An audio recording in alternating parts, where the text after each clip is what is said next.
Ne rentrez pas seul. Benjamin Smadja et Laurie Célie vous raccompagnent sur Radio Lac. Comment ça s'est passé? Ça s'est bien passé, et puis surtout pour l'instant, moi je ressens rien, donc j'imagine que c'est plutôt une bonne nouvelle. Ouais. Et vous savez que vous pouvez avoir des douleurs qui peuvent venir dans le bras, c'est décrit. Notamment des rougeurs ou des douleurs, principalement la nuit quand on dort, on se tourne. Voilà, pendant les 24-48 heures, vous pouvez avoir un peu des douleurs sur le bras, notamment si vous dormez sur le même côté. On va avoir aussi des réactions un peu comme la fièvre, on va avoir aussi des maux de tête. C'est vraiment dans les 24-36 heures. Dans ces cas-là, qu'est-ce qu'on fait? Parce qu'en fait, ma question, c'est quand est-ce qu'on commence à s'inquiéter? Alors, on sait que dans ces 24 à 36 heures, notre système immunitaire, il est en fait dans un entraînement, c'est presque un bootcamp. C'est-à-dire vous sortez un peu avec des courbatures. Donc si c'est pas supportable, parce que vous avez tous ces symptômes, et vous pouvez prendre un Dapalent, un anti-inflammatoire, allez-y, et en général, ça passe. Si vous devez avoir des choses qui vous inquiètent au-delà de ces 24-36 heures, ce qu'on recommande à tous les patients ici dans le centre de vaccination, consulter bien sûr votre médecin traitant. Mais en général, ça se passe vraiment bien. Au niveau des vaccins, même ici, on ne fait que du Moderna. Je rappelle, parce qu'on entend beaucoup de choses, en Suisse, on ne vaccine qu'avec Moderna ou Pfizer. Voilà. Donc, on a Moderna et Pfizer, BioNTech. Ces deux vaccins, en fait, ils ont la même technologie, la technologie RNA. C'est pour ça qu'on parle des vaccins RNA. Donc en fait, on a l'un et l'autre, c'est franchement bonnet blanc et blanc bonnet. Ce qui diffère, c'est le mode de conservation de ces deux vaccins, et qui fait que le Pfizer, il est plutôt là où on a des super congélateurs, et puis le Moderna, il peut être dans des centres, par exemple, un tout petit peu, on va dire, plus décentralisés. Raison pour laquelle la Suisse vient de recevoir 1 million de doses de Moderna. C'est ça. Donc là, on voit que, on peut dire, les vannes, elles sont ouvertes. On se plaignait au début qu'on n'avait pas assez de doses, maintenant on en a, et puis on le voit aussi avec l'ouverture maintenant de la vaccination dès 16 ans pour le Pfizer et 18 ans pour le Moderna. On a des places, on a des vaccins, donc on peut dire que là, on est à plein régime de cette campagne de vaccination. On reçoit pas mal de WhatsApp chez nous à Radio Lac, également autour des vaccins. Je vais en rechercher un. La technologie ARN peut engendrer un effet recombinant pouvant déclencher une maladie auto-immune, comme par exemple une sclérose en plaques. La technologie ADN, alors je suppose que cette personne a voulu écrire ARN, n'est pas maîtrisée. Est-ce qu'on répond à ça? Je viens de me faire vacciner. Alors, quand on développe un vaccin, une grande inquiétude, c'est effectivement les maladies auto-immunes. Parce que les anticorps induits par le vaccin, est-ce que ces anticorps pourraient interagir avec une composante de notre corps? Théoriquement, cette hypothèse, elle est là, et c'est aussi, je dirais, une grande inquiétude chaque fois qu'on vient avec un nouveau vaccin. Ce qu'on en sait, quand vous faites le vaccin, le système immunitaire, c'est dans les 4, 6, 8 semaines après le vaccin qu'il est activé, parce que vous faites vos anticorps. Et c'est au fait pendant cette période que vous voyez que ces anticorps qui sont maximum, qu'ils interagissent avec, par exemple, d'autres composantes de nos cellules. Donc maintenant, on peut être assez confiant finalement de voir que 7 mois après ces vaccins, bientôt 8, si on pense déjà les volontaires qui l'ont utilisé, et les centaines de millions de personnes qui ont eu ce vaccin, rien ne s'allume au niveau de la pharmacovigilance. C'est-à-dire, on ne voit pas de risque augmenté de maladies auto-immunes avec les gens qui se sont vaccinés. Quand on nous dit que la technologie ARN n'est pas maîtrisée, c'est en fait une technologie qu'on connaît, qu'on utilise depuis déjà des dizaines d'années. Le Covid, c'est nouveau, mais la technologie ne l'est pas. Exactement. En fait, la technologie, si on compte bien, elle est presque née il y a 30 ans. Donc il y a eu beaucoup de travaux sur le concept de l'RNA. C'est vrai que c'était plutôt destiné à la thérapie du cancer, c'est-à-dire de renforcer le système immunitaire contre les cellules tumorales en faisant des protéines, on va dire, des protéines tumorales.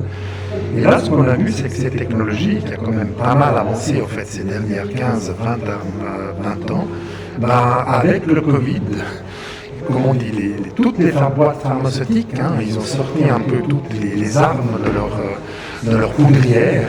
Et là, on voit qu'effectivement, on a pu utiliser cette technologie pour les vaccins. Mais effectivement, en fait, elle n'est pas si nouvelle que ça. Elle a quand même déjà une trentaine d'années. Et puis je rappelle ce que vous avez déjà rappelé à peu près partout, donc je vais le faire moi-même, je me permets, que si le vaccin a été développé si rapidement, c'est justement cette fameuse technologie ARN messager qui a permis de synthétiser très rapidement le vaccin. On ne vient pas nous injecter une dose, un peu de Covid, comme un vaccin classique traditionnel. C'est ça. C'est-à-dire là, on ne vous a pas injecté la protéine S, on ne vous a pas injecté un vaccin vivant atténué. Ce qu'on vous a injecté, c'est le code en fait, RNA qui fait une seule protéine du virus, la fameuse protéine spike. Alors qu'est-ce qui va se passer là maintenant dans votre bras? Le vaccin a été injecté, il y a des gouttes d'huile qui entourent le RNA. Cette goutte d'huile va permettre de fusionner dans vos cellules musculaires et de relâcher le RNA dans vos cellules. Cet RNA va rester que dans la partie, on va dire, de la cellule qui fabrique la protéine S. Et là maintenant, vous êtes déjà en train en fait, de produire de la protéine S. C'est vous en fait qui êtes en train de produire le vaccin.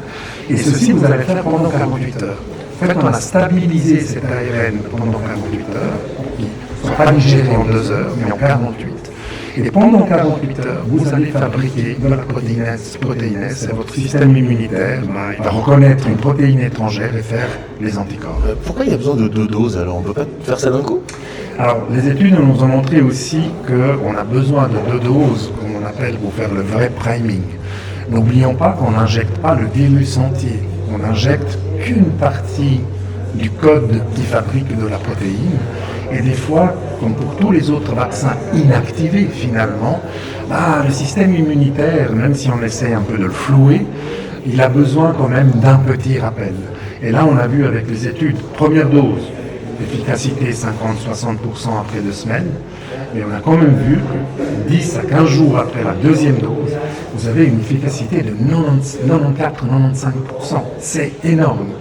Donc, on s'est bien dit que la deuxième dose, elle vaut bien le jeu.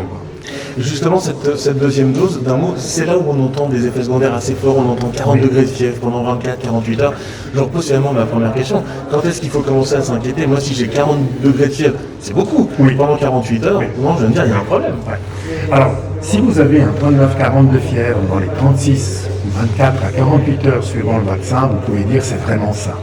Et souvent, alors oui, c'est des fièvres qui sont élevées, on l'a dit, il y a quand même un bon entraînement du système immunitaire, mais on y répond très bien avec du paracétamol et des anti-inflammatoires. Là où je m'inquiéterais, c'est s'il ne devait pas y avoir une réponse avec le paracétamol et un anti-inflammatoire. N'oublions pas que les gens peuvent faire aussi d'autres maladies qui ne sont pas prévenues par vaccin. On a eu la semaine passée un patient qui est venu ici et qui deux jours plus tard, en fait, il avait une pneumonie, mais qu'il était déjà en train d'incuber. Ça n'a rien à voir. Voilà. Si vous voyez toute personne où ils ont une fièvre qui perdure ou inexpliquée, qui ne répond pas dans les 24 à 48 heures, consultez le médecin. Nous, on s'est déjà vu, Dr Diane, je rappelle que vous êtes notamment expert à Infovac, en plus vous êtes beaucoup d'autres choses. Qu'est-ce que vous faites ici? Vous êtes passé parce que vous étiez content de me voir? Non. Ah, oui, entre autres. Oui, allez, je savais que vous alliez venir. Non, ici, je suis juste le médecin donc référent pour la vaccinologie, mais c'est clair qu'on vaccine ici 400 personnes par jour. Et vous l'avez vu, c'est toute une équipe. Chaque jour, on a plus de 16 personnes. C'est vraiment un vrai projet interprofessionnel. On a des infirmières, on a la protection civile, on a des étudiants en médecine. Donc c'est vraiment un travail collectif. Moi, je suis le répondant justement aussi pour l'équipe. S'il y a des questions justement de la part des vaccinateurs, je fais aussi présentiel. Et puis s'il y a besoin par exemple de bras, parce qu'il faut vacciner, et ben je vaccine aussi. D'accord, donc vous êtes vraiment ici en train de regarder tout ce qui se passe et vous répondez à tous les patients que vous êtes en train de regarder avec moi. Absolument, comme mes collègues, comme les infirmières, les étudiants en médecine. Vous avez vu, là vous avez une surveillance de 15 minutes. Les patients attendent dans le box, et puis effectivement, quand on donne un coup d'œil, on est à l'écoute des gens, on leur demande comment ça va. Si les personnes, des fois, ils nous disent j'ai une question, on répond à leurs questions.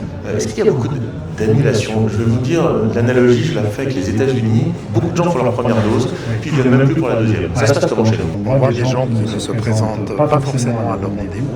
On a aussi clairement l'impression que le deuxième rendez-vous soit ils sont annulés, soit les personnes ne se présentent pas. Mais tout simplement parce qu'on a eu une nouvelle recommandation depuis la mi-avril, c'est que toutes les personnes qui ont eu le Covid sont en fait éligibles pour une seule dose, sauf les immunosupprimés. Donc c'est vrai qu'il y a plein de personnes, par exemple, qui ont eu la première dose. Ils ont vérifié avec les médecins traitants, ils ont dit non, il n'y a pas besoin de la deuxième. Alors vous avez ceux qui s'appellent annuler le rendez-vous et vous avez ceux qui ne se présentent pas. Docteur Diana, ça fait maintenant à peu près un quart d'heure que je suis là. Tout va bien? Ça va bien, j'ai appris tout ce que mon bras faisait, je suis très content qu'il le fasse. Vous ressentez déjà les douleurs ou pas? Non, sincèrement, pas encore. Très bien. Est-ce qu'il faut que je m'inquiète si je n'ai pas de douleur? Non, pas du tout. Alors si vous ne faites pas de réaction, ça ne veut pas dire que le vaccin n'a pas marché. C'est vrai que là, on focalise sur les réactions locales parce qu'elles sont plus fréquentes, mais il y a plein de gens en fait qui disent moi j'ai rien senti, et tant mieux. Et puis on rappelle que c'est 2 doses de vaccin et qu'on peut s'estimer vacciné complètement 2 semaines après, raison pour laquelle c'est écrit même vacciné, je reste masqué. Exactement. Donc je ne vous serre pas la main, mais je vous tape le coude. Super. Merci beaucoup, docteur Diana. Au revoir.